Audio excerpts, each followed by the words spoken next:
बिस्मिल्लाहिर्रहमानिर्रहीम। अस्सलाम वालेकुम व्यूवर्स, मेरा नाम मुज़फ़्फ़र इकबाल है और आप देख रहे हैं मेरा YouTube channel Muzaffar mix vlog. तो आज बहुत ही मज़ेदार सा जो हलवाई स्टाइल खोया है उसकी रेसिपी आपके लिए लेकर हाज़िर हो चुका हूं, जो कि हम बिल्कुल फ्रेश मिल्क से बनाएंगे और फुल क्रीम मिल्क इसमें यूज़ होगा। तो चलते हैं रेसिपी की मेकिंग की तरफ। तो 1 लीटर फुल क्रीम मिल्क ले लिया और खोया बनाने के लिए हमारा जो फुल क्रीम मिल्क है वो बेहतरीन साबित होता है। आप भी इसी तरह से फुल क्रीम मिल्क लीजिएगा और इसको हल्की आग के ऊपर बॉईल करेंगे और इसको पकने के लिए छोड़ देंगे थोड़ी देर के लिए। तो आज का खोया हम बिल्कुल हलवाई स्टाइल से बनाएंगे, जैसे हलवाई बनाते हैं, मिठाई वाली दुकानों वाले बनाते हैं। तो हम बिल्कुल सेम उसी स्टाइल से खोया बनाने जा रहे हैं। तो इसके लिए मैंने फुल क्रीम जो मिल्क लिया है वो 1 लीटर लिया। तो देखते हैं 1 लीटर मिल्क से कितना खोया तैयार होता है। तो सबसे पहले दूध को बॉईल आने का वेट करेंगे और फिर इसकी आग जो है हम सेट कर देंगे जिससे दूध बाहर ना आए। तो पहले बॉईल आने का वेट करते हैं। तो दूध में यहाँ पर एक बॉईल आ चुका है और हम इसकी आग को जो है थोड़ा सा स्लो कर देंगे जिससे दूध जो है वो बाहर ना आए। और इसको हल्की आग के ऊपर एक ऐसी सेट कर देंगे आग जिससे दूध जो है वो खुद ही उबलता रहे और हम जो कोई अपने अलहदा से काम है वो कर लेते हैं। और अभी इसके सर पे खड़े होने की कोई ज़रूरत नहीं है। तो इस स्टेज के अंदर आकर जब दूध है इसको हम खोए की शक्ल भी दे सकते हैं और इसको बर्फ़ी की शक्ल भी दे सकते हैं। तो अगर हम इसमें थोड़ा सा इसके 1-2 प्रोसेस हैं उनको कर लें यहाँ पर ही फॉलो, तो ये जो खोया है ये बर्फ़ी की शक्ल में आ जाएगा। तो हम इस टाइम पे खोया बना रहे हैं, बर्फ़ी की रेसिपी आपको इंशाल्लाह नेक्स्ट वीडियो में देंगे।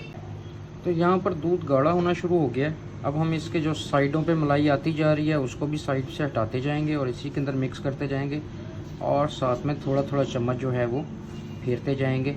और तो इसी प्रोसेस के साथ जाकर हम इसके अंदर अगर थोड़ा सा कॉर्नफ्लोर शामिल करें और इसको मज़ीद पकाएं तो यहाँ से ये रबड़ी की शक्ल इख्तियार कर जाएगा, जो कि हमारे फलूदे में इस्तेमाल होती है। तो हम फ़िलहाल खोया तैयार कर रहे हैं। पाकिस्तानी खोया कहते हैं, इंडिया वाले मावा कहते हैं।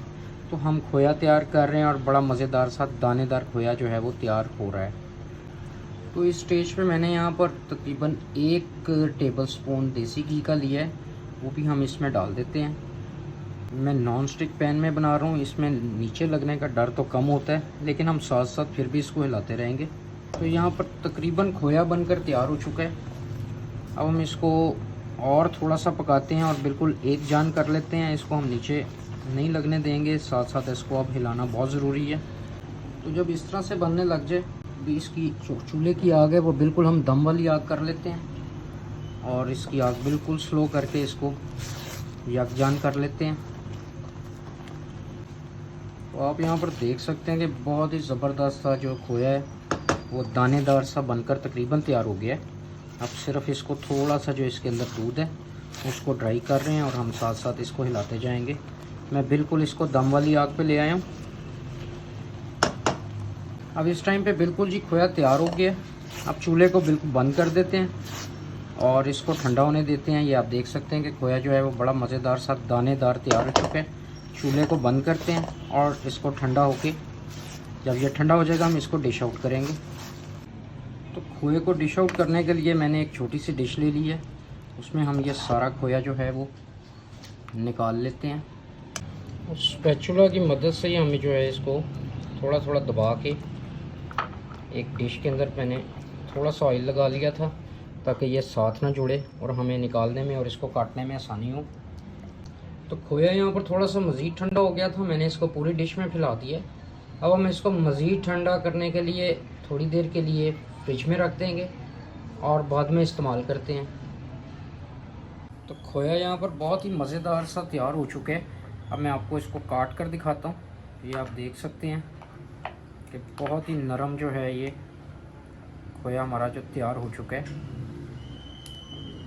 और आप इसको देख सकते हैं ये बिल्कुल दानेदार सा जो खोया है वो बनकर तैयार हो गया। व्यूअर्स, इस तरह की मज़ेदार सी रेसिपीज़ देखने के लिए मेरे चैनल को लाइक कीजिए, सब्सक्राइब कीजिए और बेल आइकन दबाना मत भूलिएगा। इंशाल्लाह मिलते हैं एक बहुत अच्छे कुकिंग व्लॉग में। मुज़फ़्फ़र इकबाल को अपनी दुआओं में याद रखें। अल्लाह हाफिज़।